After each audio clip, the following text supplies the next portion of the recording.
Nursery నుండి తెచ్చిన మొక్కను ఎంత సైజు పాట్లో పెట్టాలి అనేది ఈరోజు చూద్దాం. భూమిలో పెరిగే మొక్కలకు వేళ్ళు స్ప్రెడ్ అవ్వడానికి చాలా స్పేస్ దొరుకుతుంది కాబట్టి చాలా బాగా గ్రోత్ అవుతాయి.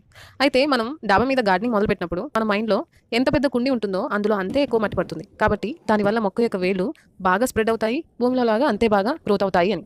అప్పుడు మనం వెంటనే నర్సరీ నుండి తెచ్చిన మొక్కను ఎంత వీలైతే అంత పెద్ద కుండీలో పెట్టడానికి ట్రై చేస్తాం. కానీ రియాలిటీలో చిన్న మొక్కను పెద్ద కుండీలో పెట్టడం వల్ల ఓవర్ వాటరింగ్ అయ్యే అవకాశాలు చాలా ఎక్కువ. ఎలా అంటారా? అయితే ఒక చిన్న ఎగ్జాంపుల్. ఇక్కడ కనిపిస్తున్న 12 ఇంచ్ పాట్లో నేను మందార మొక్కను పెట్టాను. అలానే పక్కనే ఉన్న 8 ఇంచ్ పాట్లో కనకాంబరం మొక్కను పెట్టాను. అయితే 12 ఇంచ్ పాట్లో వాటర్ హోల్డింగ్ కెపాసిటీ వచ్చేసి 1 లీటర్.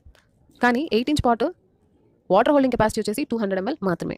కనకాంబరం మొక్కకు వాటర్ హోల్డింగ్ కెపాసిటీ కూడా కేవలం 200 ml మాత్రమే.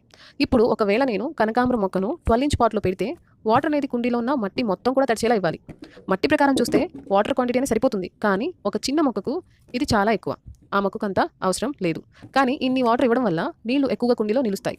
దాంతో రూట్ రాట్ అంటే మొక్క వేళ్లు కొల్లడం వంటి సమస్యలు కలగవచ్చు. దాంతోపాటు నీళ్లు నిలవడం వల్ల వేళ్లకు ఆక్సిజన్ అందదు. అందువల్ల ఆకులు పసుపు రంగులోకి మారి రాలిపోతూ ఉంటాయి.